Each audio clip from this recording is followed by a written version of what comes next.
Welcome to cooking it simple. ഞാൻ ജെസ്സി. ഇന്നൊരു എളുപ്പത്തിലുള്ള ഡ്രിങ്കിൻ്റെ വീഡിയോ ആയിട്ടാണ് എത്തിയിട്ടുള്ളത് കേട്ടോ.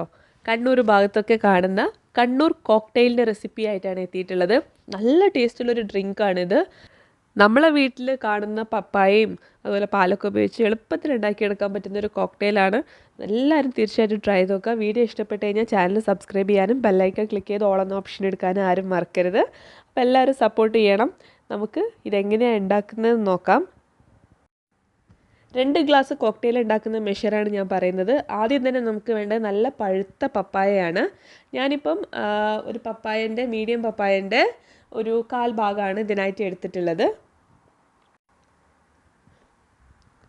അതുപോലെ തന്നെ നമുക്ക് വേണ്ടത് ഒരു ക്യാരറ്റ് ബോയിൽ ചെയ്തതാണ്.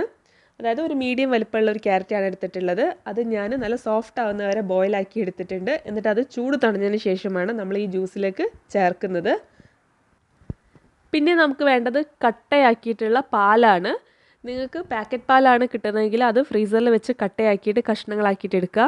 അതല്ലാന്നുണ്ടെങ്കിൽ ഒരു എളുപ്പവഴിയുണ്ട്. ഇതുപോലെ ഐസ് ട്രേയിൽ ഒഴിച്ചിട്ട് ഫ്രീസറിൽ വെക്കുക. അപ്പോൾ നിങ്ങൾക്കത് എളുപ്പത്തിൽ ഇതുപോലെ ക്യൂബായിട്ട് കിട്ടും.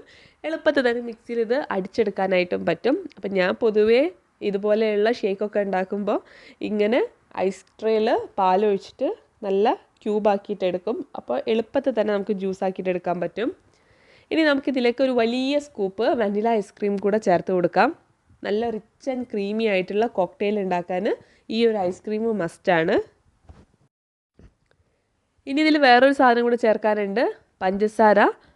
ഞാനിപ്പം ഇതിലേക്ക് 2 ടേബിൾ സ്പൂണിൻ്റെ അടുത്ത് പഞ്ചസാരയാണ് ചേർത്തിട്ടുള്ളത്. മധുരം നിങ്ങൾക്ക് നിങ്ങളുടെ ഇഷ്ടത്തിനനുസരിച്ചിട്ട് ചേർക്കാം. ഇനി നമുക്കിതിലേക്ക് കുറച്ച് തണുത്ത പാല് കൂടെ ഒഴിച്ചു കൊടുക്കാം. ഒരുപാടൊന്നും വേണ്ട. ഇതൊന്ന് അടിച്ചെടുക്കാൻ വേണ്ടി മാത്രമുള്ള പാല് ചേർത്താൽ മതി. നല്ല തണുത്ത പാൽ തന്നെ ചേർക്കണം കേട്ടോ.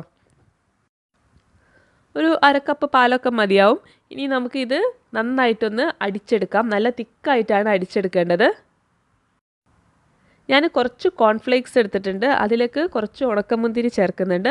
അതുപോലെ തന്നെ നമുക്ക് കുറച്ച് നട്ട്സും കൂടെ ഇതിലേക്ക് വേണം. നിങ്ങൾക്ക് അണ്ടിപ്പരിപ്പോ ബദാമോ എന്ത് വേണമെങ്കിൽ ചേർക്കാം. പക്ഷേ എൻ്റെ ഫേവറേറ്റ് എന്ന് പറയുന്നത് കടലയാണ്. നമ്മുടെ സാധാരണ നിലക്കടല തൊലി കളഞ്ഞിട്ട് എടുത്തിട്ടുള്ളതാണ്.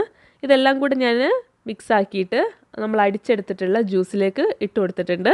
കുറച്ച് ഞാൻ ഡെക്കറേഷന് വേണ്ടി മാറ്റി വെച്ചിട്ടുണ്ട്. ഇനി നമുക്കിത് ഗ്ലാസ്സിലേക്ക് ഒഴിച്ചു കൊടുക്കാം. അതിനുശേഷം നേരത്തെ മാറ്റി വെച്ചിട്ടുള്ള ആ നട്ട്സിൻ്റെ മിക്സ്ചറിന് കുറച്ചെടുത്തിട്ട് ഇതിൻ്റെ മുകളിലിട്ട് കൊടുക്കാം. ഇത്രയുള്ള പരിപാടി നല്ല സിമ്പിളാണ്. പക്ഷേ ഇത് കുടിച്ചു കഴിഞ്ഞാൽ നിങ്ങൾക്കിത് പപ്പായയാണോ ക്യാരറ്റാണോ ഒന്നും മനസ്സിലാവില്ല. അപ്പോൾ ട്രൈ ചെയ്തിട്ട് എല്ലാവരും ഫീഡ്ബാക്ക് അറിയിക്കുക. Thank you for watching.